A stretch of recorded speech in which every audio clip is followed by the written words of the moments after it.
Hello and welcome back. I'm Sean Fox and you're watching another episode of Made to Ramble.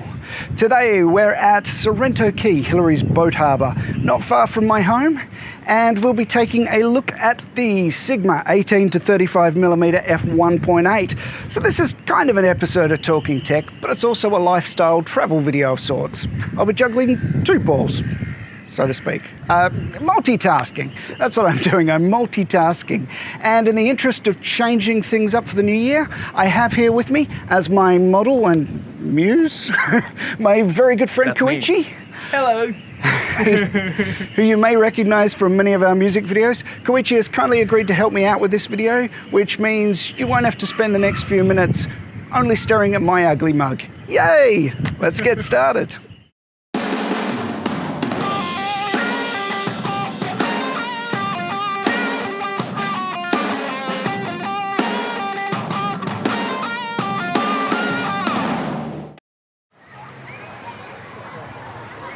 Alright, I recently purchased the Sigma 18 to 35mm in the Canon mount.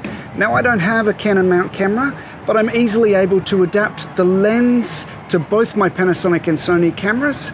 I'm able to use the lens with my Panasonic cameras via the fantastic Metabones Speedbooster Ultra, which miraculously transforms the 1.8 aperture into a 1.2, allowing a whole lot more light to reach the sensor, but also enabling a much shallower depth of field than you would normally achieve on a micro Four Thirds camera.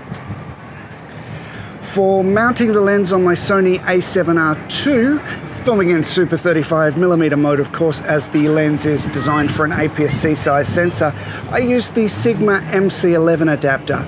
This means that on Sony cameras, I'm kind of stuck with the pitiful 1.8 aperture, as if that's something to complain about. The fantastic thing about using the lens on Sony cameras is that the MC11 enables the lens to function as if it were a native Sony E-mount lens. This means I have full-time video autofocus as well as eye detect autofocus, which is really fantastic for portrait style photography. But having this lens and both adapters has left me with an interesting problem. It's admittedly a very first world problem. I'm kind of spoiled for choice. Now let's imagine for a moment that I'm heading out to film an evening event, one which will definitely require some low light videography. Which combination should I be taking? The Sony has far better ISO performance, so it would seem to be the obvious choice, but at the same time the Gh5's ISO performance really isn't as bad as it's made out to be. It produces a reasonably clean image all the way up to ISO 3200, and with the additional light gathering of the Metabones Speedbooster, could it be possible that this might negate the advantage that the Sony appears to have? To be perfectly honest, I don't know. And I've really not seen anyone addressing this issue on YouTube. So I have Koichi here with me as my model, and it's time to put this to the test. Okay, first a little info about this lovely environment that we're filming in here. Hillary's boat harbour is about a half-hour drive from the city centre, so I'm not sure it's a huge draw for tourists, but it is a really popular spot for local families. It's a great spot to come swimming on a hot day, as the beach is really well sheltered from the wind, meaning that parents aren't having to worry about huge waves potentially drowning their children. I think there might also be some netting there to prevent sharks from getting in, but I'm not entirely sure about that, so don't take my word for it. There's a fun little jetty over there to jump off, and once everyone has finished swimming for the day, there are heaps of restaurants and bars scattered around the marina complex. As the name Hillary's Boat Harbour suggests, of course, there's also a heap of boats, none of which I could ever afford to buy. There's something really nice about the lights here at night. It's a great spot to bring a camera. Alright, I figure I'll start off with the Panasonic Gh5, and we'll be keeping the lens wide open throughout all of these shots. So that'll be an aperture of 1.2 on the Gh5 here. I'll also keep the shutter at 180 degrees or twice the frame rate, so that'll be 1/50th of a second for all of these videos. I'll be filming everything at 25 frames per second, and I'll be filming at the maximum quality settings for both these cameras. So that means in this case that I'll be filming at 10-bit 422 with the 400 megabit all-eye codec, Weirdly enough, this will be my first time using these settings, so I'm kind of curious to see if this might help with the low light. I will also show you a side-by-side comparison in a minute, but I figure that first up I should show you how nice the image looks. I've used this camera in a few low light settings now, and in each case I have been really impressed by how well it handles. I'm not sure that I would ever need a camera with really high sensitivity like the Gh5S or the A7S II, not unless I were trying to film some really cool nocturnal wildlife. Bats maybe. Actually, that would be pretty cool. Bats would be pretty cool. All right, well, on to the A7R II now.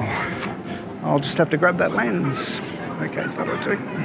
So this is the image from the Sony A7R II. The Sony certainly is more capable of handling the higher ISOs. This is being filmed at 8-bit 420 with a 100 megabit XAVC codec, and there's no doubt at all that this camera is capable of producing some stunning video. I've chosen with both cameras to use the Cine-like picture profiles, as I've heard that when it comes to low light videography, these work much better than log. In my experience, you almost need to overexpose in log to produce a clean image, and this is pretty difficult to do in a low light environment.